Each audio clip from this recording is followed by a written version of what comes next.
오늘은 솔로몬의 잠언 19번째 시간으로 잠언 19장 1절부터 14절 말씀을 통해서 은혜와 진리를 나누겠습니다. 여기 1절 말씀에 보면은 가난해도 성실하게 행하는 자는 입술이 패역하고 미련한 자보다 나으니라 그랬죠. 그러니까 성실히 행하는데 또 정직하게 살아가는데 우리가 가난할 수 있어요. 그래서 그 가난을 벗어나지 못한다고 너무 낙심하지 말라는 것입니다. 여러분, 정직하게 성실하게 일하면서 가난하게 사는 것이 입만 열면은 거짓말하고 사기치고 부동산 투기하고 증권 투기해서 부자로 살아가는 것보다 100배, 1000배 하나님 앞에서 자랑스러운 삶인 것을 우리 사랑하는 사랑하는 교우들은 잊지 마시기를 바랍니다. 그래서 우리가 이 자본주의 사회 속에서 살아가기 때문에 여러분 정말 우리 조심해야 돼요. 절대로 이 돈의 노예가 되어서는 안 된단 말이죠. 돈이 최고의 가치로 만약에 우리의 삶에 작동하도록 내버려 둔다면은 그건 하나님 앞에 부끄러운 모습이에요. 여러분, 성경에서는 돈을 사랑하는 것이 일만하게 뿌리라 이렇게 가르치고 있습니다. 그래서 모든 악의 뿌리를 파고 들어가면은 돈을 사랑하는 게 있다는 거예요. 돈을 사랑하는, 돈을 최고의 가치로 여기면서 살아가는 그 사람은 어리석은 사람이에요. 그럼 반드시 그 사람은 하나님 앞에서 타락하게 되어 있고 하나님 앞에 설 자리가 없는 것입니다. 그래서 돈에 휘둘리지 않고 여러분 양심껏 정직하게 성실하게 이렇게 살아가는 것이 최고로 잘 사는 삶임을 우리가 언제나 잊지 말아야 돼요. 근데 그런 사람들은요 그렇게 잘 살아갈 수가 없어요. 그렇잖아요. 그냥 수단방법 가리지 않고 더 긁어 모으려고 하고 부동산 투기, 증권 투기하고 이렇게 살아가는 그런 사람은 당장에는 잘 먹고 잘 살 수 있습니다. 그러나 우리 하나님 앞에 설 수가 없어요. 그런 사람은 절대로 여러분 그런 인생은 하나님께 인정받지 못한단 말이죠. 그래서 우리가 늘 찬양하잖아요. 높은 산이 거친 들이 조막이나 궁궐이나 그다음 뭐요? 내 주 예수 모신 곳이 그 어디나 하늘나라. 내 주 예수 모신 곳, 거기가 천국이에요. 그 어디나 하늘나라. 여러분, 돈이 중요한 게 아니에요. 물론 돈이 필요 없다는 얘기가 아니에요. 돈은 소중합니다. 그러나 돈은 가치 중립이에요. 돈을 잘 쓰면은 요긴하게 우리가 하나님 나라를 위해서 또 사용할 수 있지만은 돈을 잘못 사용하면은 자기 인생을 망치는 흉기가 된단 말이죠. 이걸 잊지 마셔야 됩니다. 그래서 가난해도 성실하게 살아가는 것, 이런 자긍심을 갖고 있어야 돼요. 우리가 돈 많고 저 재벌 부러워하고, 이 믿는 사람들은요 그렇게 살아가면 그거는 그 믿음 자체가 그 잘못된 것이고 가짜입니다. 그런 자가 여러분 입술이 패역하고 미련한 자보다 낫단 말이죠. 훨씬 100배, 1000배, 만배 더 훌륭한 인생이 되는 것입니다. 그걸 잊지 마시고요. 2절에 지식 없는 소원은 선하지 못하고 발이 급한 사람은 잘못 가느니라 그랬죠. 그러니까 지식 없는 소원, 이거는 여러분 아름다운 게 아니에요. 그러니까 기도할 때도 우리가 함부로 기도하면 안 됩니다. 뭘 알고 기도를 해야 돼요. 지식이 없이 그 자기 소원을 성급하게 하나님께 아뢰는 사람이 있어요. 자꾸 하나님 앞에 자기 소원을 이루어달라고 하는데 하나님 보실 때 그 이루어졌다는 큰일 나죠, 사람에게. 그래도 막무가내로 그냥 자꾸 이루어달라고 그래요. 왜냐? 지식이 없으니까. 여러분, 지식 없는 소원을 아뢰는 것, 이거는요 큰 위험을 초래할 수가 있단 말이죠. 그래서 기도에 응답받고 망하는 수가 있어요. 정말 조심해서 기도해야 됩니다. 미국의 유명한 부흥사였던 빌리 그레함 목사의 아내가 이제 그 유명한 말을 한 적이 있는데, 그 빌리 그레함 여러분 잘 아시죠? 우리나라 여의도에서 막 부흥 대 집회를 한 이런 분인데, 그 목사님의 부인이 무슨 말을 했냐면은, 내가 처녀 시절에 기도했던 것을 하나님이 다 들어주셨다면 나는 지금 어느 술주정뱅이나 망나니와 살고 있을 것이다, 이런 얘기를 했어요. 그러니까 이 처녀 시절에 그냥 겉으로 그냥 얼굴 잘생기고 막 힘이 좋고 그러면, 하나님 저 남자하고 저 청년하고 결혼하게 해주십시오, 이렇게 자기가 기도를 많이 했대요. 만약에 그 기도를 하나님이 들어주셨다면 자기는 지금쯤 망했을 것이다, 그런 얘기를 했습니다. 여러분, 사람들마다 만약에 기도하는 것이 다 하나님 앞에서 그대로 이루어진다면 세상이 어떻게 되겠습니까? 한번 생각해 보세요. 그냥 하나님 더 오래 살게 해주십시오, 더 복을 주십시오, 물질을 주십시오, 건강 주십시오, 내 사업 잘 되게 해달라고, 출세하게 해달라고, 내 자녀 잘 되게 해달라고, 저놈 심판해달라고 하고, 이렇게 하나님께 우리의 손을 아랠 때마다 하나님이 그 기도에 다 응답해 주신다면 세상이 어떻게 되겠느냐 그 말이에요. 여러분, 또 내 기도뿐 아니라 내 주위의 모든 사람, 세상 모든 사람의 기도를 하나님이 다 들어주신다면 세상은 엉망진창 뒤죽박죽이 될 것입니다. 그래서 여러분, 하나님은요, 지식 없이 함부로 하나님 앞에 손을 아뢰는 건 결코 기뻐하지 않는단 말이에요. 그래서 하나님이 우리의 기도를 들어주시지 않고 침묵을 지키고 계신 것, 때로는 얼마나 다행인지 알 수가 없는 거예요. 지식 없는 소원은 선하지 못하다, 굉장히 중요한 얘기죠. 지금 서울에서 얼마 전만 해도 정광훈 같은 이런 사람들이 모여가지고 문재인 대통령 하야하도록 기도하자, 그 기도를 하나님이 들어주셨어 봐요. 이 나라가 엉망진창이 됐을 것입니다, 여러분. 그래서 우리가 소원을 아뢰일 때에 먼저 우리의 소원이 하나님의 뜻에 부합되는지 이걸 먼저 점검을 해야 돼. 너희가 하나님의 뜻대로 기도하면 무엇이든지 원하는 대로 구하라 그랬어요. 그럼 하나님이 응답해 주신다, 이루어 주신다 그랬습니다, 여러분. 그래서 언제나 우리가 하나님 앞에 나와서 우리의 소원을 아뢰일 때 먼저 우리의 소원이 정말 하나님의 뜻에 부합된 것인가 아닌가, 이걸 먼저 철저하게 점검을 해야 돼요. 지식 없는 소원은 선하지 못한 것입니다. 제가 늘 비유로 드는데, 그 분별 없는 아이들이 그 엄마에게 와가지고 부엌칼 달라고 자꾸 졸라대면은 엄마가 사랑하는 그 아들에게 여러분 그 부엌칼을 주겠습니까? 안 주죠. 그러니까 하나님께 우리가 기도했을 때 응답받지 않은 것도 거의 응답받는 거예요, 오히려. 그래서 기도를 함부로 하는 것, 지식 없이 소원을 하나님께 아뢰는 것, 이것도 큰 하나님 앞에 결례를 하는 것이고, 잘못하면요 기도 응답받고 망할 수가 있다는 거예요. 이걸 잊지 마셔야 돼요. 3절에 사람이 미련함으로 자기 길을 굽게 하고 마음으로 여호와를 원망하느니라 그랬죠. 여러분, 이것도요 우리가 정말 돌아봐야 됩니다.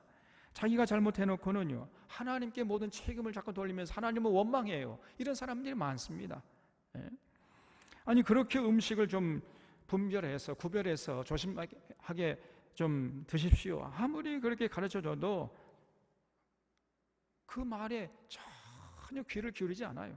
먹다 죽은 귀신은 때깔도 없다는데 그러면서 그냥 하나님 말씀을 조롱합니다.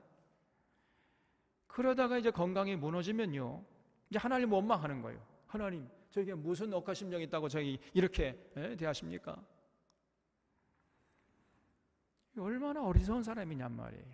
하나님이 우리보다 더 사랑하시기 때문에 우리를 염려해서, 우리의 건강을 염려해서 먹을 것과 먹지 말 것 좀 구별해서 먹어라, 이렇게 말씀해 놨잖아요. 성경 말씀에. 그거를 한 귀로 듣고 한 귀로 경홀히 여기는 거예요. 그냥 한 귀로 흘려버리고, 그러면서 지 멋대로 그냥 먹고 싶은 대로 먹은 다음에 이제 건강이 무너지면은 그때 하나님께 원망해요. 이런 어리석은 사람들이 많습니다. 또 운전을 자기가 잘못해서 교통사고를 내놓고는 하나님을 자꾸 원망을 해요. 여러분, 하나님께 잘못이 있는 게 아니잖아요. 여러분, 하나님이 할 일이 없어서 믿는 자들 교통사고 내게 하시겠습니까? 그래서 우리 기본적으로 하나님은요, 언제나 우리의 불행을 원치 않으시고 우리의 행복을 우리보다 더 원하시는 하나님이신 줄로 믿으시기 바랍니다. 이런 하나님은 어제나 오늘이나 내일이나 변치 않으세요. 그래서 우리의 모든 불행은 우리 책임이지 하나님 책임이 아니에요. 그러니까 어떤 불행한 사건이 닥치면 어떻게 돼요? 빨리 자신을 돌아봐야죠. 자신을 돌아볼 생각 안 하고 자꾸 환경 탓을 하고 상황 탓을 하고 이웃 탓을 하고 하나님 탓을 한다니까요. 아주 어리석은 인생입니다. 정말 지혜로운 인생은 조금 어떤 사건이 일어나면은 그 즉시로 자신을 돌아보는 거예요. 이런 사람이 정말 지혜로운 사람입니다. 그리고 복된 사람이에요. 4절에 재물은 많은 친구를 더하게 하나 가난한 즉 친구가 끊어지느니라 그랬죠. 이게 사실이죠. 이게 세상입니다, 여러분. 그래서 재물로 친구를 많이 사귈 수 있어요. 그런데 그렇게 재물로 친구를 많이 사귀었다 해가지고 나 친구가 많다, 나 말이 넓다 그러면서 자랑하는 사람처럼 어리석은 사람도 없습니다, 여러분. 재물로 얻은 친구는요, 재물이 사라지면 친구도 사라져 버리는 거예요. 그래서 친구 많다고 자랑할 게 하나도 없는 것입니다. 그리고 그런 친구들은 아무런 유익이 없어요, 여러분. 진정한 친구는 재물로 얻을 수 있는 것이 아니고 진리 안에서 얻을 수 있는 줄로 믿으시기 바랍니다. 진리 안에서 진리를 같이 공유하고 진리를 추구하는 이런 선 안에서 맺는 우정이야말로 진정한 우정이고, 그런 우정은 영원까지 가는 거예요. 이걸 잊지 마셔야 돼요. 그래서 진리 안에서 나누는 우정이 진정한 우정이지, 진리 밖에서 무슨 재물이나 세상적인 이해관계로 맺어진 우정은요, 결정적일 때 깨져버립니다. 봄날의 얼음장처럼 깨지기가 쉬운 거예요, 그거는. 그래서 그런 친구들 의지했다가는 인생 망치기 십상입니다. 그런 어리석은 사람들이 많아요. 그래서 여러분, 이 4절의 솔로몬의 잠언도 우리가 마음속에 새겨야 돼요. 재물이 많은 친구를 더하게 하지만은, 그러나 재물이 사라지면은요, 가난하게 되면 친구도 사라져 버려요. 그런 친구들은 아무런 쓸데가 없다, 유익이 없다는 거예요. 그럼 백날 몇천 명, 몇만 명 친구 있다 할지라도 절대로 우리 인생에 도움이 되지 않는 것입니다. 그걸 잊지 마셔야 돼요. 5절에 거짓 증인은 벌을 면치 못할 것이요 거짓말을 하는 자도 피하지 못하리라 그랬죠. 여러분, 우리 하나님이 가장 가증히 여기는 죄가 뭐냐? 거짓 증거하는 거예요. 거짓 증거. 자기 목적을 위해서, 자기 유익을 위해서 거짓말로 이웃에 해가 되는 그런 말을 거짓으로 증거하는 것, 이것처럼 하나님을 분노케 하는 일이 없다는 것을 우리 사랑하는 사랑하는 교우들은 꼭 기억하시기를 바랍니다. 그래서 10계명 9계명에 거짓 증거하지 말지니라, 이렇게 하나님이 못을 박았잖아요. 이 10계명은 영원까지 변치 않아요. 반드시 우리 삶의 좌표를 삼고 우리가 순종하고 실천해야 하는 것입니다. 거짓 증거하는 것처럼 하나님을 분노케 하는 악한 죄가 없다는 것을 잊지 마셔야 돼요.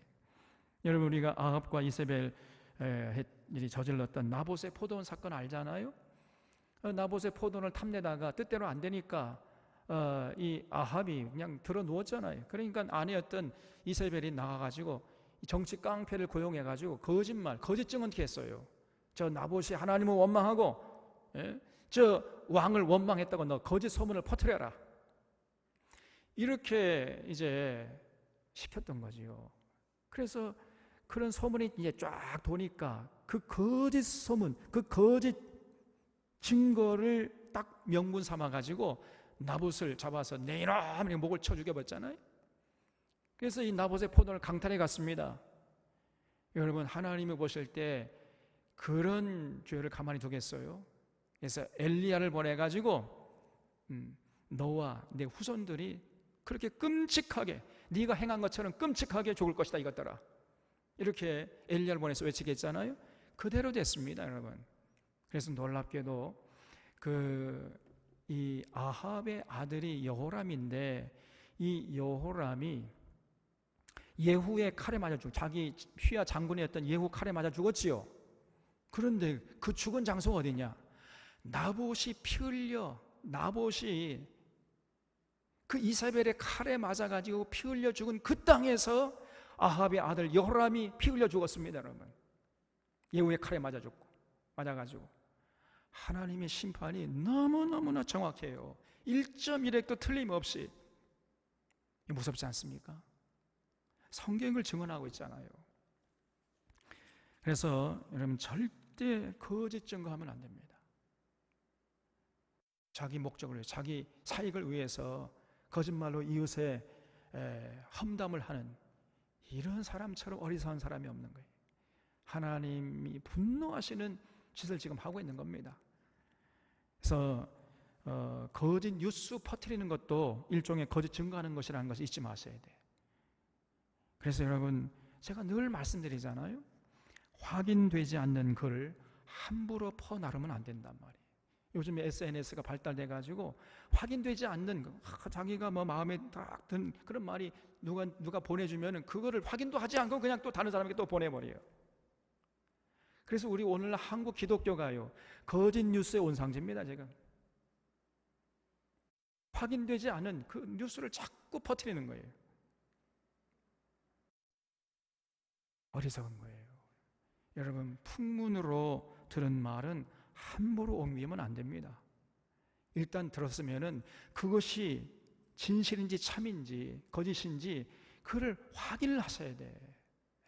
이게 지금 그 출처가 어딘지, 어디서부터 온 것인지, 어떤 의도가 담긴 것인지 이걸 잘 확인하고 조심스럽게 다 확인한 다음에 확신이 들 때 그때 여러분 이웃에게 전하든지 말든지 이렇게 해야지, 함부로 이런 SNS에 글을 옮기는 것처럼 어리석은 자가 없단 말이에요. 이런 우리 어리석은 짓을 절대로 서론의 교우들은 반복하지 않기를 바랍니다. 정말로 조심해야 돼. 6절에 너그러운 사람에게는 은혜를 구하는 자가 많고 선물 주기를 좋아하는 자에게는 사람마다 친구가 되느니라 그랬죠. 네, 참 이 말씀도요, 얼마나 참 옳은 말씀인지 알 수가 없습니다. 베풀면서 나누면서 살아가는 자에게 사람들이 모이게 되는 거예요. 그런 사람들이 인정받고 존경받는 것입니다. 그래서 어떤 사람은 보면 움켜쥐어도 가난하게 되는 사람이 있는가 하면 자꾸 흩어서 나누고 베풀면데 자꾸 부해지는 이런 사람도 있습니다, 여러분. 그래서 우리가 자꾸 섬김을 받으려고 하지만 섬기려고 하는 자세, 나누고 베풀고 위로하고 격려하고 세워주고 이런 자세를 견제해야 돼요. 특별히 하나님이 주신 은혜는요, 나눌수록 더욱 풍성해지는 것입니다. 무엇보다도 성경의 은혜와 진리를 자꾸 나누려고 하십시오. 하늘에서 내려온 하나님의 은혜와 진리는 나누면 나눌수록 더 풍성해지고 더 명확해지고 우리에게 더 깊이 각인이 돼요. 이게 놀란 하나님의 역설의 진리입니다. 하늘에서 내려온 은혜와 진리는 나누면 나눌수록 더 명확해지고 더 분명해지고 더 풍성해진다고, 더 우리에게 유익하게 된단 말이죠. 그래서 우리가 그런 은혜와 진리를 나누면 이웃에게도 도움이 되지만 사실은 우리에게, 나에게, 그 전하는 그 사람에게 더 참 큰 도움이 되는 것이다 하는 걸 잊지 마세요. 자꾸만 여러분 하나님의 은혜와 진리를 나 혼자만 누리고 있으려고 하지 말고 자꾸 나누십시오. 그런 사람이 복된 사람이, 지혜로운 사람이. 7절에 가난한 자는 그의 형제들에게도 미움을 받거든 하물며 친구야 그를 멀리하지 아니하겠느냐. 따라가며 말하려 할지라도 그들이 없어졌으리라 그랬죠. 그래서 가난한 사람을 사람들은요 싫어해요. 자꾸 멀리하려고 합니다. 따라가며 말하려 할지라도 그냥 순식간에 그냥 사라져버려요. 그래서 여러분, 한 피를 나눈 형제들도 가난한 형제는 자꾸 외면하잖아요. 하물며 세상 친구들은 더욱 그러지 않겠습니까? 그러니까 끼리끼리 놀려고 그래요. 조금 있는 사람들은 있는 사람들끼리 어울리려고 합니다. 가난한 사람, 가난한 친구 오면은 그냥 멀쓱해가지고 그냥 흩어져 버려요. 안 끼워줍니다. 이것이 세상이지요. 그러나 아까도 말씀드렸지만은 진리 안에서 우정을 나누는 친구는 절대 그렇지 않아요. 어려울 때 돕는 친구가 진정한 친구 아니겠습니까? 그래서 진정한 우정을 나누면은 만약에 우리가 가난하고 어렵고 힘들고 또 병들다 할지라도 진정한 우정을 나누는 친구는 우리 앞에서 사라지는 것이 아니라 오히려 우리에게 더 가까이 다가와서 우리를 섬겨주는 겁니다. 그래서 그런 친구들을 많이 사귀어야 돼. 진리 안에서 우정을 나누는 이런 친구들을 우리가 사귀려고 해야지 자꾸 돈을 가지고 친구 사귄다면 이건 어리석은 인생이란 말이죠. 진리 안에서 여러분 진리를 전해서 진리를 같이 공유하고 그 진리를 같이 추구하면서 같이 우정을 나누는 이런 사람들이 한두 명이라도 있는 사람은 행복한 사람이에요. 정말 복된 사람입니다. 그런 친구들을 평소에 사귀어야 되는 거예요. 8절에 지혜를 얻는 자는 자기 영혼을 사랑하고 명철을 지키는 자는 복을 얻느니라 그랬죠. 그래서 이 지혜의 중요성은 아무리 강조해도 지나치지 않습니다. 지혜를 얻으려고 하고 지혜를 추구하는 자는 결국 자기 영혼을 사랑하는 자예요. 분명한 것입니다, 여러분. 그래서 우리는 지식보다 지혜를 추구하려고 애를 써야 돼. 지식이 아니고요, 지혜입니다, 지혜. 솔로몬이 지혜를 구했지요. 솔로몬이 왕이 된 다음에 하나님, 제가 이렇게 참 어렸을 때 나이가 어림에도 불구하고 왕이 되었는데 이 수많은 백성들을 다스려야 하는데 지혜가 부족합니다. 그러니 저에게 지혜를 좀 주십시오. 이렇게 구했죠. 그랬더니 하나님이 그 솔로몬의 기도에 감동을 받고 응답하신 것입니다. 그래서 여러분 꼭 기억하세요. 제가 늘 말씀드렸지만은 1,000번제를 드렸기 때문에 솔로몬의 기도에 응답한 게 아니라 그랬죠. 솔로몬이 하나님께 드린 기도가 하나님 마음을 감동시켰기 때문에 응답하신 것이란 말이에요. 절대로 1,000번제 드렸기 때문에 응답받았다, 그런 게 아닙니다. 성경을 자세히 읽으면 그게 아니에요. 그리고 1,000번이라는 것도 1,000번 헌금했다는 얘기가 아니고 1,000번 제사 때는 얘기가 아니라 1,000마리의 제물을 몇 번에? 한 번에 제사 드린 거예요. 그게 1,000번제입니다. 근데 오늘날 한국교회가 1,000번 헌금하면은 하나님이 우리의 기도에 응답하고 우리의 소원을 이루어주신다, 이렇게 잘못 가르치고 있어요. 절대 그게 아닙니다. 헌금한다고 하나님이 기도에 응답하시고 안 하시고 헌금 안 하면 안 들어주시고 그런 하나님이 아니세요, 여러분. 우리의 조그마한 신음에도 응답하시는 하나님이신 줄 믿으시기 바랍니다, 여러분. 그런 하나님을, 그런 자비하신 하나님을 1,000번이나 헌금을 받아 먹고 그 다음에 응답하시는 하나님으로 지금 한국교회가 잘못 가르치고 있단 말이에요. 이런 목회자들은 훗날 하나님 앞에 가서 설 자리가 없게 될 것입니다. 절대 성경을 그렇게 그런 하나님을 우리에게 말씀하는 게 아니에요. 솔로몬이 1,000번제 1,000마리의 제물을 잡아서 한 번에 제사 드리고 그날 밤에 솔로몬의 기도를 들으시고 그날 밤에 하나님이 응답하셨어요. 성경을 자세히 보세요. 야, 네가 참 왕이 돼가지고 수와 부와 명예도 구하지 않고 백성들을 잘 다스릴 수 있는 지혜를 구하다니 참너 자랑스럽다 하면서 지혜는 물론이고 구하지 아니한 수와 부와 명예까지 그냥 한꺼번에 종합 선물 세트로 하나님께서 응답하셨다고 성경이 기록하고 있는 것입니다. 그래서 우리 하나님이 어떤 분이신가를 우리 잘 알아야 돼요, 여러분. 그래서 지혜를 구하는 것을 하나님이 기뻐하신다는 거예요, 지혜. 그러면 여러분, 지혜가 뭡니까? 솔로몬이 이제 지혜를 구했다 할 때 그거를 히브리 말로 원어를 보면 레브 쇼메아라 그랬죠. 레브 쇼메아. 이 레브 쇼메가 뭐냐? 이게 듣는 마음이에요. 듣는 마음. 들으려고 하는 마음, 들으려고 하는 자세, 경청하려고 하는 자세, 이것이 지혜단 말이에요, 여러분. 자꾸만 우리가 귀를 열어서 들으려고 해야 돼요.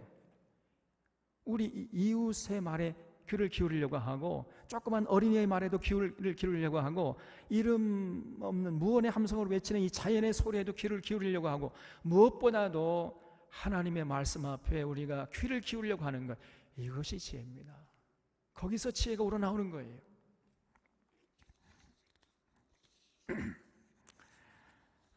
만약에 우리가 이렇게 경청하는 자세, 다 귀를 기울여서 무엇보다도 하나님 말씀하시옵소서 종이 듣겠나이다, 이런 경청하는 자세를 가지고 하나님께 나가잖아요. 창세기부터 요한계시록까지 하나님 말씀을 제대로 들으면은 우리가 솔로몬보다 더 지혜롭게 될 수 있단 말이에요. 동의하십니까? 그래서 그렇게 되면요, 하나님의 뜻이 무엇인지 분별할 수 있게 되고, 그리고 참과 거짓이 무엇인지 분별할 수 있는 지혜가 생기게 되는 것이고요, 지금 이 나라, 이 역사의 미래가 어떻게 전개될 것인지 그걸 분별할 수 있는 안목이 열리는 거예요.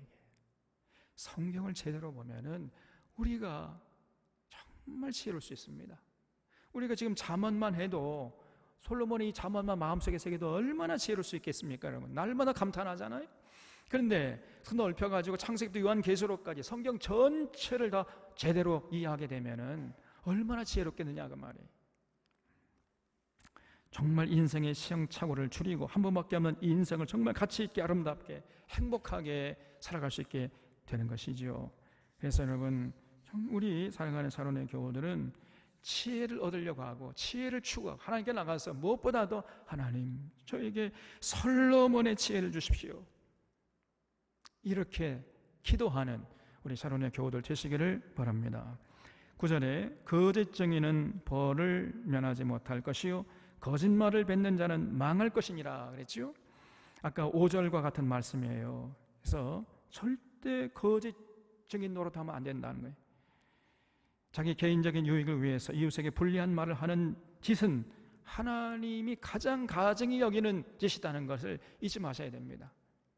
만약에 그래서 뒤에서 누구 말 하지 말라 그랬잖아요. 험담한 입을 꾹 다물어요. 그냥 절대로 누가 그런 말을 하면은 그런 말 하지 마, 내 앞에서 그런 말 하지 마세요, 이렇게 못하게 하셔야 됩니다. 또 그래요? 또 이렇게 반응 안 되니까 그래도 그걸 자꾸 또 옮겨, 또 그거는 정말로 하나님 분노하시는 거짓 증인 노릇하는, 자기도 모르는 사이에 그런 결과를 낳게 된단 말이에요. 거짓 증인은 벌을 면치 못할 것이다, 거짓말을 뱉는 자는 망할 것이다. 이 솔로몬의 잠언을 뼛속 깊이 새게 됩니다. 10절에 미련한 자가 사치하는 것이 적당하지 못하거든 하물며 종이 방백을 다스림이랴 그랬죠. 여러분, 이 미련한 사람이 사치하는 것, 잘 먹고 잘 사는 것은 적당하지 못한 거죠. 마치 돼지 앞에 진주를 걸어주는 것과 똑같은 것입니다. 넌센스죠, 이거는.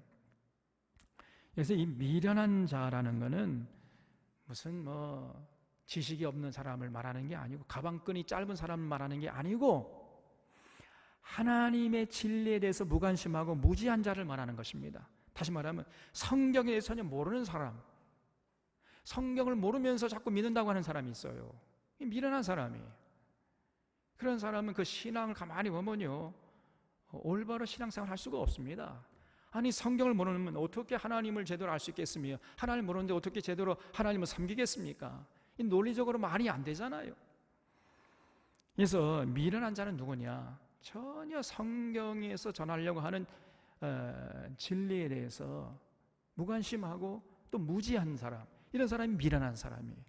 그런 사람이 세상적으로 뭐 사치하고 떵떵거리고 뭐 비단 옷 입고 살아가고 잘 먹고 잘 사는 것은, 그것은 적당하지 못한 것이란 말이에요. 여러분, 아모스서 4장에 보면은 바산의 암소들이 나오지요. 그 바산의 암소들은 당시에 북이스라엘의 그 귀족층의 부인들이었어요. 이 여자들이 미련한 여인들이었어요. 하나님의 뜻 전혀 분별치 못하고 하나님 말씀하시는 그 진리에 대해서 전혀 무관심하고 무지했습니다. 자기들이 하나님 말씀을 알지 못하는지조차도 몰랐단 말이에요. 전혀 관심도 없고, 그리고 그냥 배부르고 등 따숩고 다 출세하고 뭐 세상 부귀영화 노리고 잘 먹고 사는데 관심이 많았던 이런 여인을 아모스 선지자는 바산의 암소들이라고 이렇게 비유를 했어요. 그런 여인들은 하나님 앞에서 절대 설 수 없다. 결국은 그 아수르 군대가 쳐들어와 가지고 전부 굴비 엮듯이 다 포로로 잡혀가게 될 것이다. 근데 그 아모스의 예언이 그대로 이루어졌습니다, 여러분. 미련한 자가 사치하는 것은 적당하지 못한 거예요. 그러나 세상에는 이런 일들이 너무나 많아요. 그런 것, 그것도 참 꼴불견인데, 하물며 종이 방백을 다스림이랴. 종이 방백을 다스리는 것 얼마나 더 꼴불견이냐 그 말입니다, 여러분. 여러분, 원래는 상식적인 게 뭐예요? 방백이 종을 다스려야 되는 거 아닙니까? 근데 종이 방백을 다스리는 거, 이거는 비정상이죠. 그런 일이 있으면 안 되지요. 그러면 나라의 질서가 어지럽혀지는 거 아닙니까? 근데 사실은요, 세상에서는 이런 위계 질서가 있어요. 계급이 있고요, 윗사람이 있는 건 아랫사람이 있고, 그리고 윗사람이 아랫사람을 자꾸 다스리려고 그러고, 그것이 세상 아닙니까? 그러나 우리 하나님 나라에서는 그런 게 없어요. 사람 위에 사람 없고 사람 밑에 사람 없습니다. 저 윗사람이 해가지고 아랫사람을 다스리고 막 인격을 무시하고 강제적으로 이렇게 하라 저렇게 하라, 천국에서는요 절대 그런 일이 없습니다, 여러분. 그러니까 사실은 하나님의 뜻은 뭐냐면요, 방백도 있으면 안 되고 종도 있으면 안 돼요. 이게 하나님 나라에서는 그렇습니다. 그래서 우리가 하나님 나라를 사모하는 거예요. 방백과 종으로 신분을 가르는 사회는 하나님께서 원하는 사회가 아니란 말이에요. 그래서 하나님 안에서는 하나님의 사랑으로 우리 모두가 한 형제 자매예요. 높은 사람도 없고 낮은 사람도 없고 모두가 다 인격적으로 서로 존중하고 서로 칭찬하고 서로 위로하고 격려하고 서로 사랑으로 하나 되는 세상, 이것이 하나님 나라예요, 여러분. 그래서 절대로 갑과 을이 있어가지고 어떤 사람은 갑질을 하고 어떤 사람은 맨날 그 갑질을 당하기만 하고, 그런 사회는 하나님이 분노하시는 사회예요. 절대로 그런 세상을 하나님이 원치 않습니다. 그래서 방백이 종을 다스리는 세상이 되면 안 되는데, 종이 방백을 다스리는 세상이 되면 더더욱 안 되겠지요. 있을 수가 없는 일이란 말이죠. 절대 그런 것은 하나님도 원치 않고 우리도 원치 않는 것입니다. 11절에 노하기를 더디하는 것이 사람의 슬기요 허물을 용서하는 것이 자기의 영광이니라. 그래서요, 노하기를 더디하는 것, 이것이 슬기라는 거예요. 지혜랍니다, 여러분. 근데 어떤 사람은 걸핏하면 화를 내는 사람이 있어요. 옆에서 볼 때 아무것도 아닌데, 그 화를 낼 일이 아닌데 화를 내요, 자꾸. 아니, 제가 지금 권사님 바라보는 뭐 따로 이유가 있어서 보는 게 아니에요. 어쩌다 그냥 시선이 결국 간 겁니다, 지금.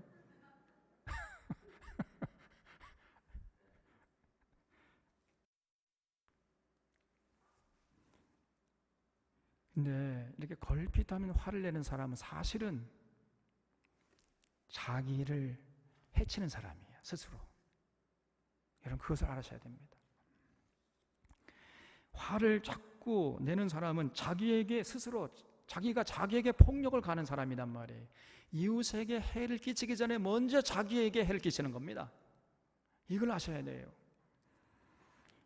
이거는 의학적으로도 얼마든지 설명이 가능해요. 화를 내면요 어떻게 됩니까? 우리 몸이 스트레스를 받아요. 스트레스를 받게 되면 어떻게 됩니까? 우리 몸에서 아드레날린이라는 호르몬이 분비가 됩니다.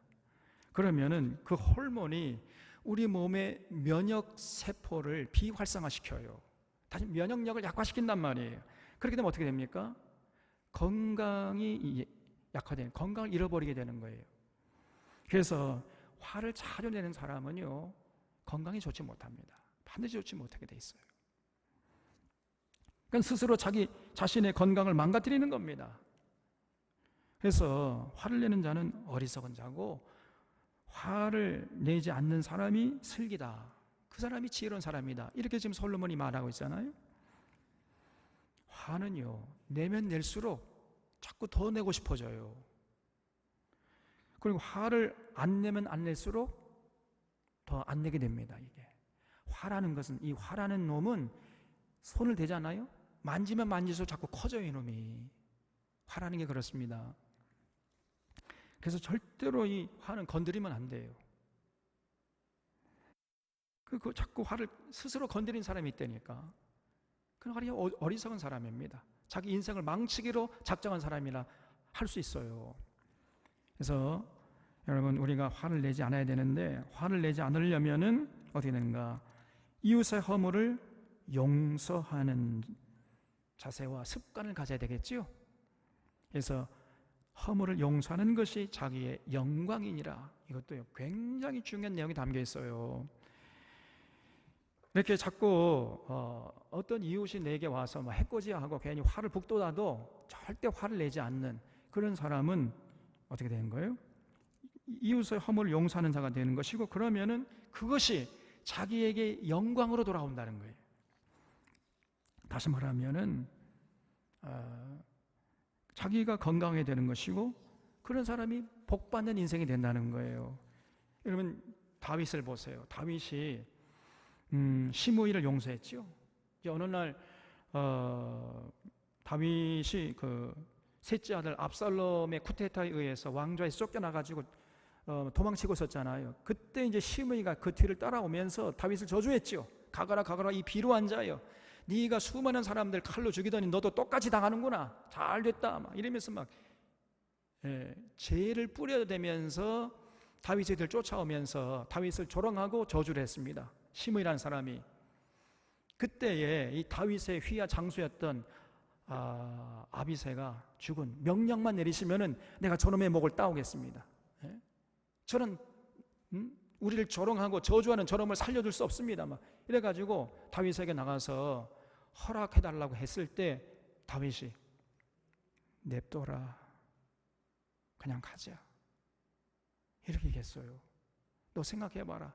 내 아들 압살롬도 나를 죽이려고 지금 덤벼드는 판인데 저 베냐민 사람 오죽하겠느냐 말이에요. 그러니까 그냥 가자, 이러고 그냥 갔어요. 다윗은요, 제가 볼 때 화를 내야 되는데 화를 안 내. 와, 정말 대단한 사람입니다. 그리고 이제 훗날 이제 다윗이 압살롬의 쿠데타를 진압하고 다시 왕좌에 복귀했잖아요. 그러니까 시므이가 큰일 난 거 아닙니까?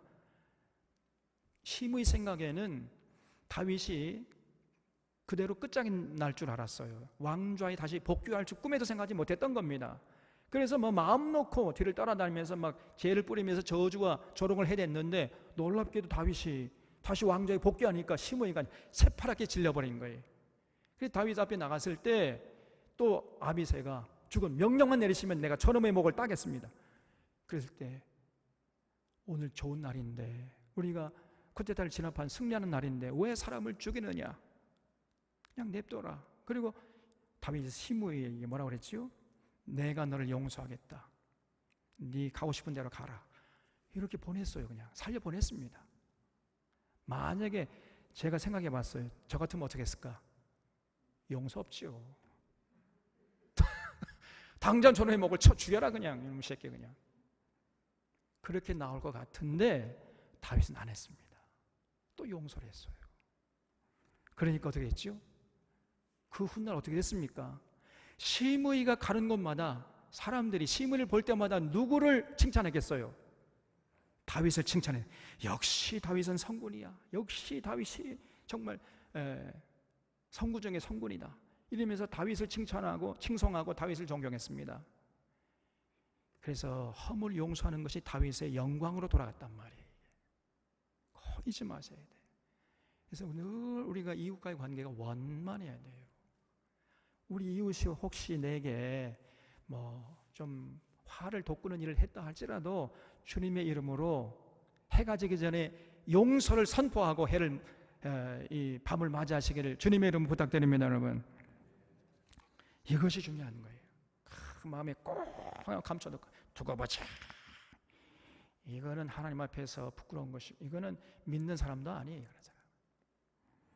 그래서 이를 갈고 네가 네 죄를 알렸다, 막 이렇게 죄를 또 자기가 당한 대로 또 갚아주려고 하는 이런 사람은, 이거는 믿음의 사람이라고 할 수가 없는, 쫄짱부죠, 쫄짱부.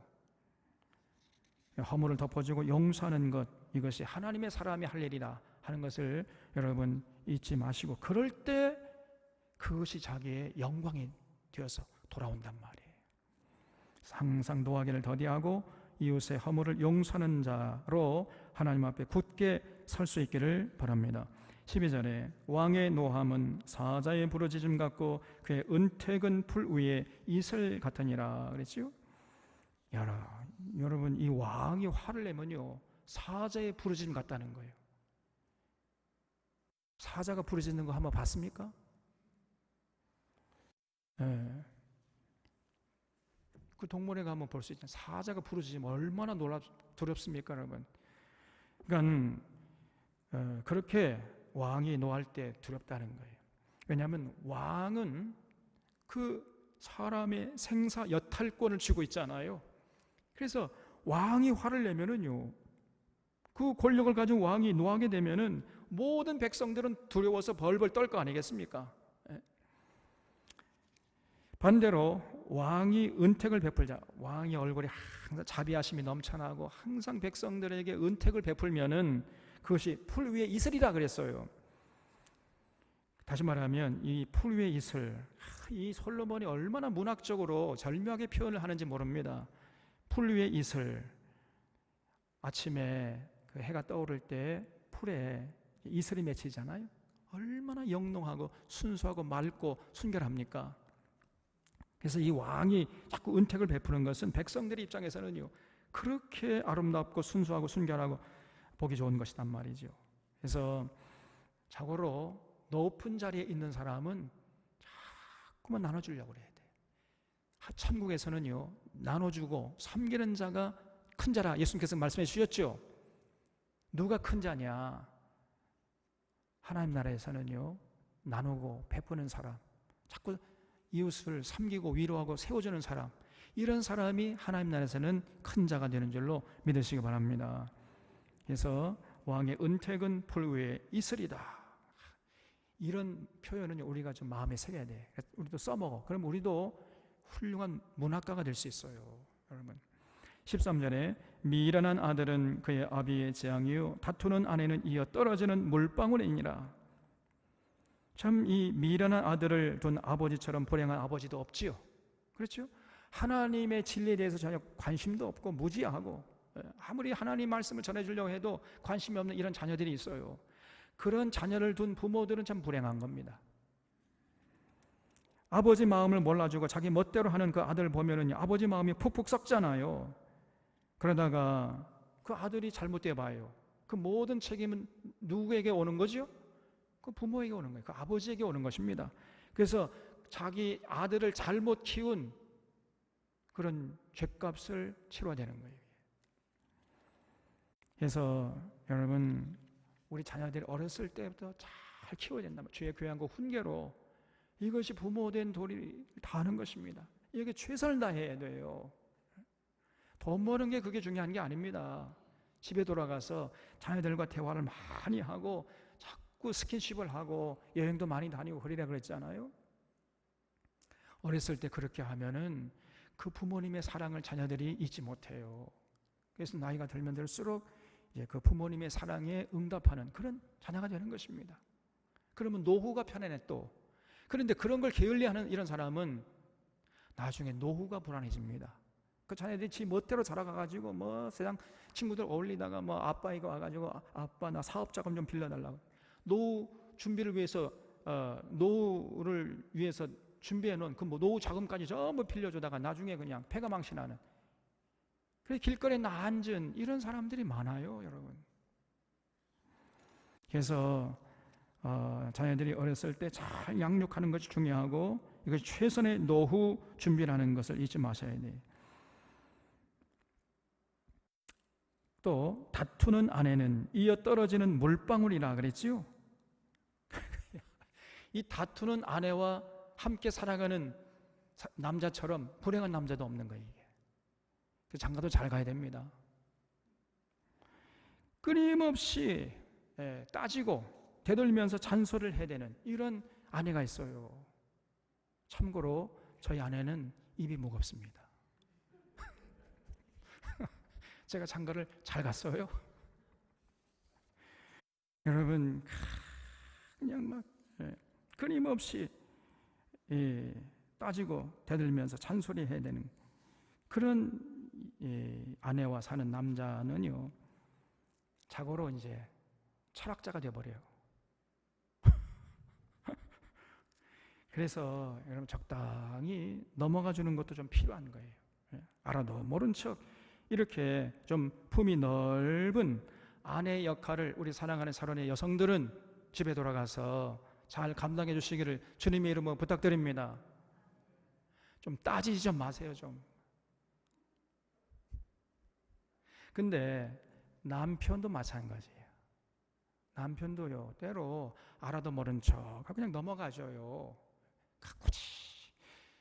제가 아는 어떤 사촌인데, 이제 남편이 밖에 나가서 이제 물건을 사왔는데 2,000원 더 비싸게 사왔어요. 2,000원 더 비싸게 사왔다고 해가지고 밤새도록 시달렸다는 거예요. 그냥 2,000원이 누구인지 2,000원이. 그래서 내가 아이고야, 난 정말 하나님 감사합니다. 그냥 넘어가 어떻게 하는 거예요 그러면 도대체가. 제가 보니까 우리 사론의 남성들은 다 장가를 잘 갔어요. 다음 주에 다 감사한금 하시기 바랍니다.